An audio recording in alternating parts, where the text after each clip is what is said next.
Kansas, right? That was yes, it was actually in Wichita, Kansas. Yeah, that's Wichita, right. Kansas. Yeah, And yeah. you guys are there with Foreigner and Don That's, Felder, right? that's correct. That's Oh, for the next 50 shows we're together. how amazing is that? Oh, it's just great. It's a fantastic pairing. What a Oh great man. lineup this is. Well, and you've got Styx with awesome classic hits music. You've got Foreigner, and then Don Felder with all the Eagles songs. How I can you go? think Oh my gosh! I think if there's any song in the show that you don't recognize, you probably haven't been on planet Earth in the last 50 years. Even better, you were too stoned to remember. I don't know. Well, that could be, Yeah. but then again, you still got the enjoyment factor going. Isn't that amazing? Now you guys are going to be in Oklahoma City tomorrow night. Tomorrow night, yeah. Yeah, at the Zoo Amphitheater. Do you remember? Do you guys? I think you guys have played there before. Oh yeah, we see tons of our friends at the zoo every couple of years, and we love the place. Yeah, we always have a killer night there, so we're looking forward to tomorrow night for sure. It's an awesome venue. I love it because it's just such a comfortable place for an outdoor concert. It's such a beautiful surrounding as well. Yeah, and I am hearing. I just heard that the weather's supposed to be great tomorrow. We've played there in all kinds of weather, and so no matter what, it's great. But I do hear that it's going to be a beautiful day tomorrow. So it is. It's supposed to be an amazing day tomorrow and Saturday. Just mid 70s, low wind, which of course in Oklahoma that's like a rarity in itself. Yeah. So tell me what's going on with you guys besides your big tour. That's what it's going to go through August of this year. Yeah. I mean, we're just kind of in celebration mode today because the coordinating a tour of this magnitude with three bands like that is it's quite an undertaking, and all of the crew people and all our new we've got new staging and new everything for this run, and it went off so well last night in Wichita that we kind of got sore palms this morning from high-fiving everyone. I'll bet. Much, so we're looking forward to tomorrow in a big way. Well, I have to share a story with you because Styx was one of my first concerts that I ever went to. And oh my gosh, it was in North Dakota. I don't remember if it was, it was some small town in North Dakota. I'm not going to tell you what year it was because then I'll give up how old I am. But but anyway, I was right down front. I was so excited to be at this concert. And I don't remember who was singing, but he had his mouth wide open and a miller or a moth flew in his mouth. Yeah.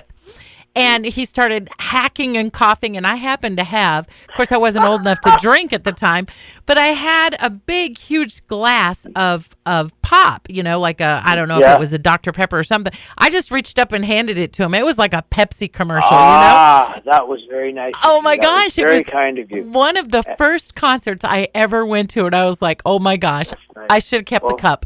I hope the moth enjoyed it. Yeah.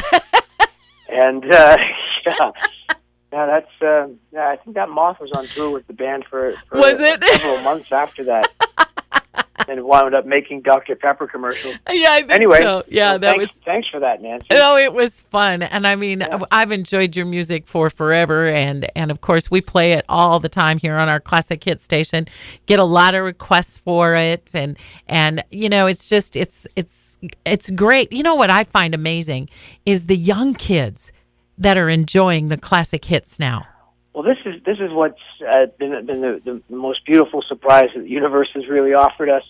I guess since the Hubble telescope is the fact that the ageism that I think existed when we were younger and coming up with bands, it doesn't seem to exist anymore with the generations that followed. I think they kind of looked at that as stupid and looked at the classic rock and the great music that was made as great, and decided, well, why don't we just jump all over that, because seeing a live show from a classic rock band is a rarity, and it's something that when half our audience is under 30 years of age. They weren't even born when some of these records were made. I know, that's what's great.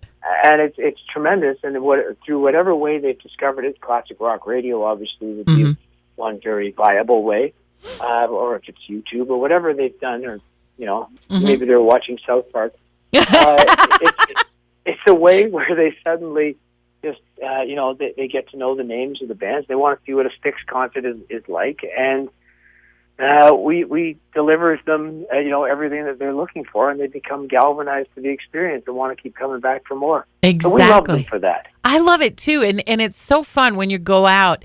We'll go out to concerts and stuff, and the young kids, 20 some years old, coming up and saying, "Man, this band is awesome," and I'm like, "Yeah, I used to enjoy it when I was your age too."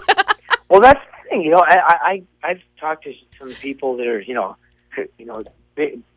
maybe just coming out of their teenage years, and they've actually schooled me on a few, things about bands of my own era. Yeah, so I'm very impressed with the depth of knowledge they have of classic rock. And actually, usually in the show, I do a little College of Rock knowledge test right before the towards the end there, and I'm amazed at how if I just throw a few tunes at them, how people know the lyrics to everything. And I was talking to Foreigner earlier this week, and we were talking a little bit about that, and just to have the audience, no matter what their age are, and like you said, you have such a diverse audience, it must just be amazing that they stand there and know every word to every song you're singing. Absolutely, yeah. That's got to be a rush. That's something we comment on after a show. It's like there's no excuse for forgetting the lyrics anymore because you see everyone mouthing them. Exactly. We don't need teleprompters. We just need to be good lip readers. Exactly, and which is great. As we get older and we get more and more forgetful, you don't have to worry about it. Yeah, right. But my lip reading is getting better. And better. That's great. Well, that's awesome. Well, I've really enjoyed our conversation. We look forward to seeing you guys tomorrow night at the Oklahoma City Zoo Amphitheater. A lot of people from Lawton travel up there to the zoo.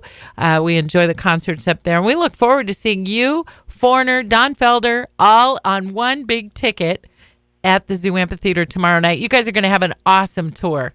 We're looking forward to it, and very much tomorrow night in Oklahoma City, back at the zoo again. Yay! Yeah.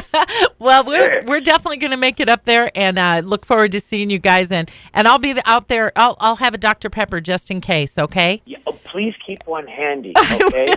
I will. And maybe keep the binoculars handy as well to make sure that if any insect life happened to enter our bodies, you could. Yeah, any rogue millers or moths. Yeah. Yeah, flush them out. Well, it's been a pleasure talking with you, and we'll see you guys tomorrow night at the Zoo Amphitheater. Thanks, Nancy. You bet. Bye-bye. Bye now.